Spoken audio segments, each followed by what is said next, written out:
L'Église adventiste du Gros Morne vous présente les 10 commandements révélés. Redécouvrez les 10 commandements à travers 10 conférences animées par des intervenants de qualité. N'oubliez pas de partager cette série de conférences autour de vous. Tout de suite, votre programme, les 10 commandements révélés. Une très bonne écoute à tous.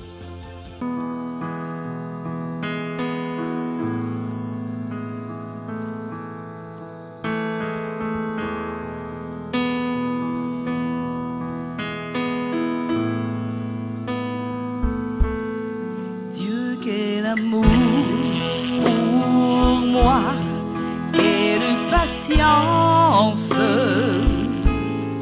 tu as conduit vers toi mon ignorance. Comment pourrais-je alors saisir ce que ton cœur voulait offrir? Un si grand miracle, un don si précieux, la mort à la Pâque nous ouvre les yeux. Ton salut remplace ma condamnation, mon péché s'efface à ta rédemption. Loué sois-tu, Dieu Tout-Puissant. Loué sois-tu.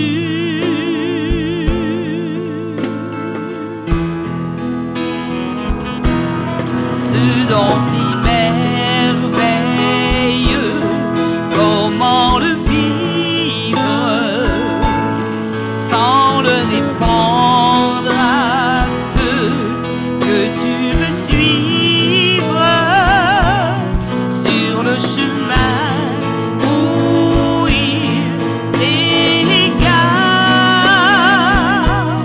loin de la vie, loin de l'espoir.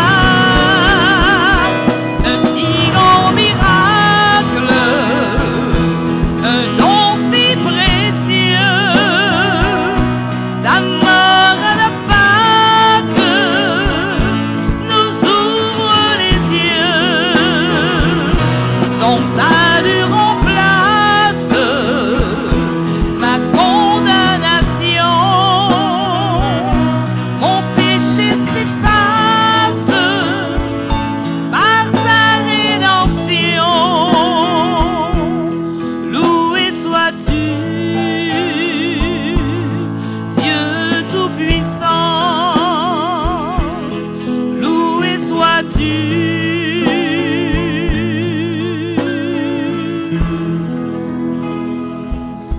Un si grand miracle, un don si précieux, ta mort à la Pâque nous ouvre les yeux. Ton salut remplace ma condamnation, mon péché s'efface par ta rédemption.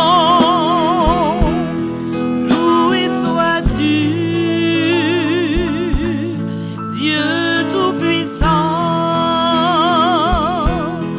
Loué sois-tu, loué sois-tu. Le dernier commandement sera présenté par le pasteur Charles-Henri Coco. Très bonne écoute à tous. Je dis bonsoir à tous, quel que soit là où vous habitez sur la terre. Je suis heureux de vous retrouver en ce soir. D'ailleurs, ça a été une agréable surprise pour moi de savoir que je serais avec vous ce soir. En tous les cas, nous allons clore les 10 commandements, mais juste avant de toucher le dernier, mes salutations à tous ceux qui prête l'oreille à ces 10 commandements qui ont été laissés pour compte pendant très longtemps et qui a été revu par tous les chrétiens qui ont cru qu'effectivement, il fallait passer par là pour arriver jusqu'à Jésus, puisque à travers ces commandements-là, la personne de Dieu dans son entièreté apparaît et conduit l'humanité vers ce sauveur qu'est le Seigneur Jésus. Permettez-moi une courte prière juste avant la présentation. Seigneur notre Dieu, c'est avec reconnaissance et action de grâce que nous venons à tes pieds ce soir. Certes, nous terminons la boucle, nous la fermons, mais nous aimerions, Seigneur, que ton esprit puisse continuer à nous instruire, mais aussi à nous préparer par rapport à ce que tu souhaites faire dans la personne du Christ qui ce soir manifeste sa gloire à travers ces 10 commandements. Fais-nous du bien comme tu sais si bien le faire et que les choses soient pour ta gloire au nom de Jésus. Amen. Durant tous ces jours qui se sont écoulés, nous avons passé en revue les 10 lois, ce qu'on appelle couramment les 10 commandements. Alors, les 4 premiers, d'après ce que j'ai découvert dans les Saintes Écritures, les 4 premiers commandements, en fait, attirent notre attention sur l'amour pour Dieu. En d'autres termes, en obéissant ou en tenant compte des 4 premiers commandements, j'ai du profondeur de mon être l'amour de Dieu qui émane en sa direction. Puisque quand vous êtes dans le sanctuaire, vous recevez de Dieu et vous lui remettez ce que vous recevez de lui. Et donc, ces 4 premiers commandements-là tournent notre attention, tournent notre amour vers le Dieu Tout-Puissant. Par contre, les 6 derniers tournent notre cœur vers le prochain, dans le respect des règles de la parole, je dis bien, dans le respect des règles de la parole. Seulement, dans ces 4 premiers, il y a quelque chose d'extraordinaire. Il y en a 3 qui parlent des idoles et qui là où nous sommes invités à nous détacher de toute idolâtrie. Parce qu'il y en a, on a parfois tendance à croire que ce sont seulement les statuettes. Mais notre voiture, notre maison, notre épouse, notre mari, nos enfants peuvent devenir des idoles. Et bien d'autres choses encore peuvent être des idoles et nous éloigner, nous écarter de la voie droite ou de la voie que Dieu a prévue dans sa parole. Et puis vient ce 4e commandement qui compose cette partie-là qui nous demande d'aimer Dieu. Et ce 4e commandement-là, si nous ne sommes pas aux normes par rapport aux 3 précédents, nous ne pouvons pas entrer dans le 4e. Et donc, à partir du moment où nous sommes en règle par rapport à ce qui se passe dans les 3 premiers commandements, nous pouvons en toute quiétude remettre à Dieu l'allégeance qui lui revient dans le 4e. Parce qu'en fait, le 4e commandement, c'est l'appel à l'adoration de tous les êtres humains sur la terre. Nous l'avons vu lorsque nous avons parlé du sabbat du 7e jour. Lorsque Dieu a institué le sabbat du 7e jour, il n'y avait que l'embryon de l'humanité, 2 êtres humains, Adam et Ève. C'est les 2 qui étaient là. Et je me rappelle avoir vu avec vous, en vous disant que les seuls compagnons du 7e jour, ce sont les hommes, Dieu et les anges. Parce que le premier, c'est le 4e le premier, le 4e jour sont en Dieu.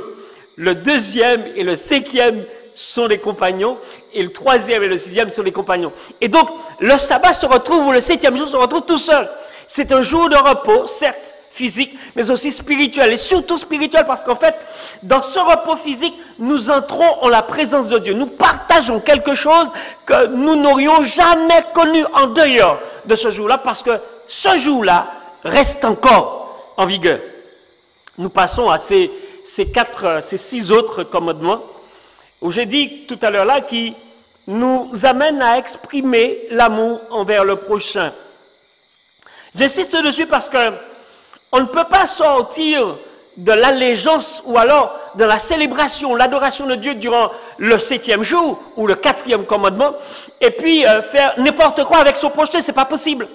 On ne peut pas dire la veille, Dieu, je t'aime, et puis haïr son prochain. Ça ne tient pas la route. D'ailleurs, la première fois que Dieu invite les êtres humains à s'aimer, les uns les autres, aime ton prochain comme toi-même, c'est dans le Lévitique au chapitre 19, verset 18, la deuxième partie de ce verset-là, tu aimeras ton prochain comme toi-même. Donc, quand Dieu dit cela, il fait en quelque part déjà référence à quelque chose qu'il va rappeler aux Israélites, parce que les Israélites savent que ça existe. Mais quand vous lisez Lévitique 19, verset 18, Dieu est en train d'inviter le peuple à tenir compte de son prochain, de lui. Donc, il n'est pas possible d'adorer Dieu et de passer outre de son prochain. D'ailleurs, l'apôtre Jean l'a dit, hein, comment peut-on dire à Dieu « je t'aime » alors qu'on ne le voit pas, et puis haïr son prochain qu'on voit? Ça ne tient pas la route. La première personne pour laquelle nous exprimons notre amour, c'est envers le prochain. D'ailleurs, l'amour que nous témoignons à notre prochain trahit la densité de l'amour que nous avons pour Dieu. Je reprends cela. L'amour que nous témoignons pour notre épouse, notre voisin, nos parents, nos amis, nos ennemis, cet amour-là témoigne ou démontre la densité de l'amour que nous exprimons à notre Dieu. Parce qu'en fait, celui qui aime son prochain aime Dieu. Celui qui aime son prochain aime Dieu. Et celui qui est son prochain, il peut se dire que toutes ces gesticulations autour de Dieu, c'est comme un zéro devant un chiffre. Si vous avez un zéro derrière un 9, ça fait 90. Mais si vous avez un zéro devant un 9, ça fait 9. Rien d'autre. C'est un zéro, simplement un zéro. Et donc, nous n'avons pas besoin de nous agiter devant Dieu et ne pas aimer le prochain. Ça ne tient pas la route. Et je reprends cette phrase que j'ai sortie. Celui qui témoigne de l'amour de son prochain et la quantité ou le volume d'expression de son amour à l'égard de son prochain trahit la densité de l'amour qu'il a pour Dieu. Ainsi, ces 6 autres commandements sont extraordinaires. J'ai découvert dans le dernier que je dois vous présenter ce soir, la Bible dit au chapitre 20 de l'Exode, au verset 17, « Tu ne convoiteras point la maison de ton prochain, tu ne convoiteras point la femme de ton prochain, ni son serviteur, ni sa servante, ni son bœuf, ni son âne, ni aucune chose qui appartienne à ton prochain. » Et quand vous lisez ça, ça vous ramène inexorablement au 4e commandement. Parce que quand vous les mettez côte à côte, en parallèle, vous constatez que beaucoup d'éléments qui se trouvent dans le dernier commandement se retrouvent dans le 4e. Je relis le 4e pour que vous puissiez au moins, même si vous n'avez pas la Bible entre les mains, vous puissiez au moins réentendre ce qui se trouve dans le dernier, le 10e. Voici ce que dit le texte au parti du verset 8. « Souviens-toi du jour du repos pour le sanctifier. Tu travailleras 6 jours et tu feras tout ton ouvrage. Mais le 7e jour est le jour du repos de l'Éternel ton Dieu. Tu ne feras aucun ouvrage. 3. Le tu ne convoiteras, il ne doit faire aucun ouvrage. » Et il continue en disant, ni toi. Il précise, il a dit toi, mais il ajoute ni toi. Et il continue, ni ton fils. Tu ne vas pas convoiter le fils de ton prochain. Ni ta fille, tu ne vas pas convoiter la fille de ton prochain. Ni ton serviteur, ni ta servante. Et donc, la convoitise, normalement, doit être annihilée lorsqu'on se trouve dans l'observation des 10 commandements. On retrouve dans ce dernier commandement des éléments réels, concrets, dans le 4e. Et je poursuis en disant, ni ta servante, ni ton bétail, ni l'étranger qui est dans tes portes, même l'étranger est protégé dans la maison de son prochain. On ne doit pas convoiter. Parce que lorsque l'on convoite, on tombe dans un dysfonctionnement général des 10 commandements. Même si nous transgressons un seul, ne serait-ce que le dernier, nous nous mettons dans une position extrêmement délicate. Nous transgressons tous les autres. Et donc, nous annulons cette adoration qui a eu lieu le 7e jour et nous entrons dans quelque chose qui est en quelque part une honte pour Dieu. Alors que on a célébré avec joie et on a glorifié Dieu le 7e jour et puis à la sortie, toi et moi, qui revenons du 4e commandement, on se bagarre. Mes amis, Nous ne pouvons nous permettre de dire à Dieu je t'aime et puis convoiter le bien de l'autre parce que nous devrions nous satisfaire de ce que Dieu nous a donné. D'ailleurs, lorsque vous prenez le début de ces préceptes, de ces 10 commandements, la Bible déclare, et Moïse nous rappelle ceci, et il a couché sur le papier en disant « Je suis l'Éternel, ton Dieu, qui t'ai fait sortir du pays d'Égypte, de ton Égypte, au XXIe siècle, de la maison de servitude. Là où nous sommes esclaves, Dieu se dépêche de venir jusqu'à nous et nous libère. Il casse nos chaînes. Et quel que soit, et qui que ce soit, Dieu casse nos chaînes. D'ailleurs, l'apôtre Jean a désigné le prochain avec un autre terme en disant quiconque. Et ce quiconque-là se retrouve en quelque part libéré. Quand il entre dans l'observation des 10 commandements et qu'il se retrouve à la fin avec « tu ne convoiteras point la maison de ton prochain », il se trouve libéré par ces 10 lois qu'il a vécues durant la semaine jusqu'au 4e. Ainsi donc, nous avons un Dieu qui s'autoproclame être notre Dieu. Il s'offre à nous en tant que notre Dieu. Par contre, si à la croix Jésus ou Dieu fait les 99% du parcours pour pouvoir réconcilier le monde avec lui-même, il nous reste 1%.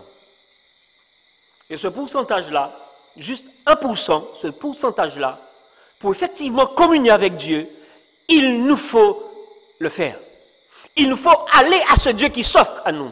Et à partir de ce moment-là, le parcours, il est complet. Et nous devrions permettre à Dieu de nous garder là, en sa présence, en permanence. Observer la loi ne donne pas le salut. Mais observer la loi nous amène à celui qui donne le salut.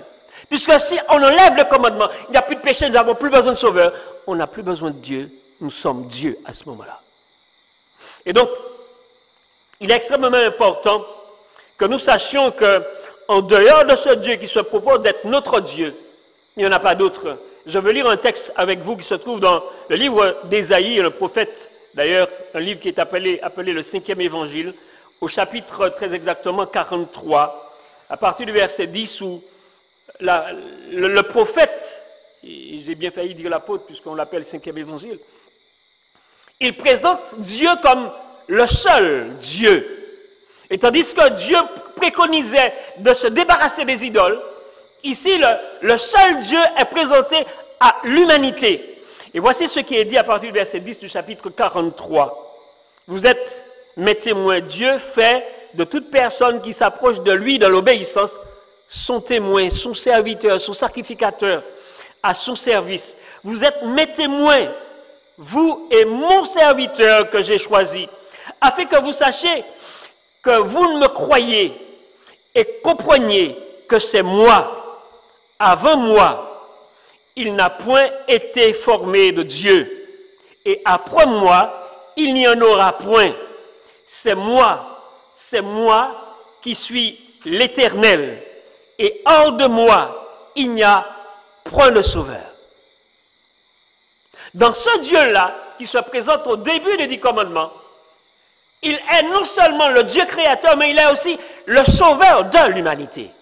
Il est celui qui rachète, qui extrait l'humanité des griffes du malin. Et à partir de ce moment-là, nous devenons ses enfants. Doublement, nous sommes sa propriété par création, mais aussi par rédemption. Ainsi, en tant que sauveur, Dieu s'approche de nous et nous propose d'obéir à sa parole. Et il poursuit au verset 12, « C'est moi qui ai annoncé, sauvé, prédit. Ce n'est point parmi vous, c'est-à-dire Saint-Jacques, Saint-Paul, Saint-Fusquin. Ce n'est point parmi vous, dit l'Éternel, un Dieu étranger. Vous êtes mes témoins, dit l'Éternel. C'est moi qui suis Dieu. » Et il poursuit en disant, « Je suis le commencement et nul ne délivre de ma main. J'agirai qui s'opposera. » Et donc Dieu se présente effectivement comme le seul Dieu au sein de son univers créé par lui. Il n'y en a pas d'autre. On pourrait s'imaginer beaucoup de choses à ce sujet. Mais lorsque Dieu fait cette déclaration-là, il est en train de s'asseoir dans la vie de l'être humain qu'il reçoit, à la manière de Jean, dans la vie de quiconque qui accepte l'offre que Dieu lui fait à travers sa parole, à travers l'observation de ce dernier commandement ou que nous retrouvons dans l'Exode chapitre 20. Si nous tenons compte de ce précepte, il est extrêmement important de comprendre qu'en fait, nous retrouvons quelque part les 10 lois. Parce que ne pas convoiter, c'est se mettre à la disposition de l'autre. Parce que lorsque nous revenons tous les deux dans l'observation du 4e, nous allons dans la même direction du salut en Jésus-Christ. Et donc, nous retrouvons 10 lois de liberté. 10 fois la liberté est prononcée et permet à ce que chacun partage avec l'autre ce que Dieu a fait de lui durant ce 4e commandement. Dans ce commandement-là, où Dieu a dit « tu ne convoiteras point », il y a un homme qui a fait une amère expérience dans la vie. C'est un roi très célèbre de la Bible. Et là, je veux parler de David. David, au lieu d'accompagner ses soldats à la guerre, a préféré rester dans la l'oisiveté à la maison, dans son palais. Et puis, raconte l'histoire de la Bible. Que soir, il vit une belle femme en contrebas de sa maison, à quelques mètres, je suppose, selon les indications qui sont données. Et puis, il décide de prendre cette femme-là. Il est passé déjà de l'autre côté. Un roi déclaré comme étant celui qui est selon le cœur de Dieu. Cet homme descend dans quelque chose où il va se retrouver coincé. Et pour pouvoir se sortir, il va mettre en place un stratagème qui fait que lui-même va s'engluer dans quelque chose qui ne pourra résoudre que par le meurtre de cet homme, le mari de cette femme. Et je veux parler de Uri le Héthien. En lisant cette histoire, je me suis toujours réjoui de ce que Dieu n'a pas permis à Uri de rentrer vivant. Oh, quel carnage! Quel carnage aurait eu lieu ce jour-là! Mais Dieu permet que le stratagème ou le plan mortel, meurtrier, assassin de la part de David aille jusqu'au bout. Et à partir de là, lorsque David constate qu'il était dans l'erreur, il y a quelque chose que cet homme va faire et que chacun d'entre nous devrait faire un petit peu plus souvent, avec plus d'assurance.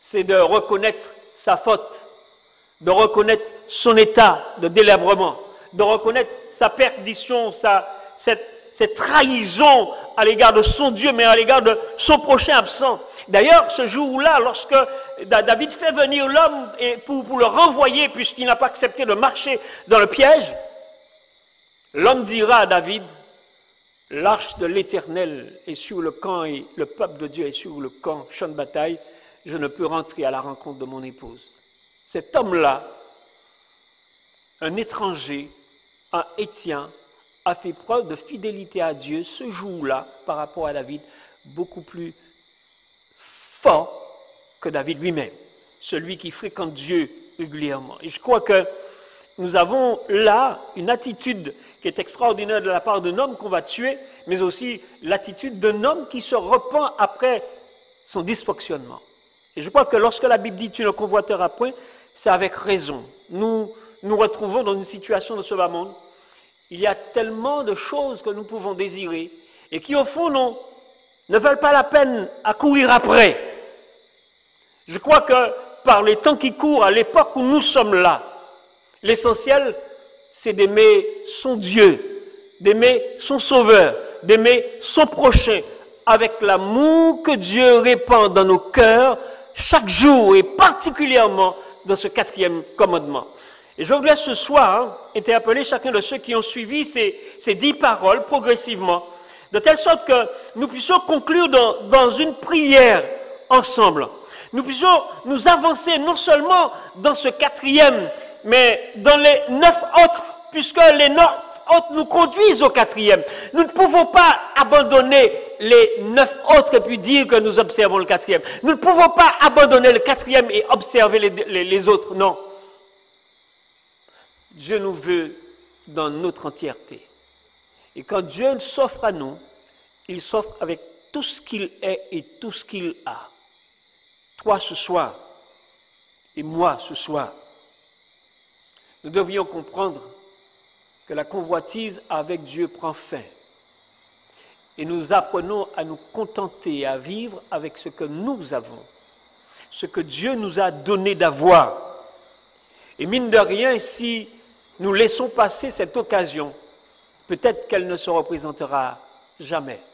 Car qui sait si nous verrons le soleil se lever demain? Dieu se propose ce soir de nous prendre dans ses bras, de nous garder au plus près. J'ignore quel est votre choix, quelle est votre position, dans quelle orientation vous vous êtes engagé par rapport à ce que vous avez entendu chaque soir. Mais ce soir, c'est l'occasion de se tourner vers Dieu. C'est l'occasion de lui offrir non seulement votre cœur, mais votre être tout entier. Permettez-lui d'entrer à la source même de votre personne, dans votre conscience. Là où tous les secrets se cachent, et parfois on parle de jardin secret, mais avec Dieu, il n'y a pas de jardin secret. Dieu connaît tous les coins et recoins, tous les petits points sombres de notre conscience. Dieu les connaît. Personne ne peut garder quelque chose dans le secret, parce que Dieu sait comment il nous a fait. Et il sait là où nous cachons les choses les plus mauvaises, mais aussi les plus agréables. Donc, ce n'est pas la peine de lui refuser cette confession-là. C'est au contraire l'occasion de lui dire, Seigneur, à toi je remets ma vie. Avec ces 10 lois, je reçois de ta part 10 fois la liberté de te servir. 10 fois la liberté d'être correct avec mon frère, mon ennemi, mon ami, ma famille. Parce que dans tout ce jeu-là, c'est 2 familles qui se retrouvent face à la convoitise. Et ils font le choix d'obéir à Dieu en revenant du 4e commandement. Et je voudrais ce soir, véritablement, que nous prenions conscience de cela. Nous allons donc, si vous le voulez bien, si tu désires sortir de ce dysfonctionnement qui règne dans ta vie, te mettre debout avec moi. Et nous prierons ensemble, par la grâce de Dieu, obtenir non seulement le pardon, mais obtenir la réconciliation avec Dieu et avec ton entourage, dans le respect des bienfaits de ton prochain. Prions ensemble. Seigneur notre Dieu, louange, honneur et gloire soient à toi. Seigneur, nous te remercions du fait que, à travers tout ce temps donné de ces 10 commandements, de ces 10 jours, nous ayons pu revoir avec toi, Seigneur, ce que tu as mis en réserve pour chacun d'entre nous. Ce que tu souhaites faire à travers nous, par nous, à l'égard de l'autre, s'il te plaît. Seigneur, tu es le seul Dieu au sein de l'univers. Tu es le seul Sauveur au sein de l'univers, venu jusqu'à nous pour nous extraire des griffes du diable. Nous aimerions, Seigneur, par ta grâce, effectivement, t'emboîter le pas. Seulement, Père, puisses-tu nous garder au plus près de ton cœur, nous garder au plus près de toi. Et par ta grâce, par ton esprit, par l'œuvre accomplie par ta main toute puissante, par ton droit, dans les profondeurs et à la source de notre être, nous obtenions de ta part la rédemption. Nous obtenions de ta part le droit de citer devant ta face sur la mer de verre. Puisses-tu rester avec nous pour le restant de nos jours, selon ta volonté, au nom de notre Seigneur Jésus-Christ et pour ta gloire éternelle. Amen.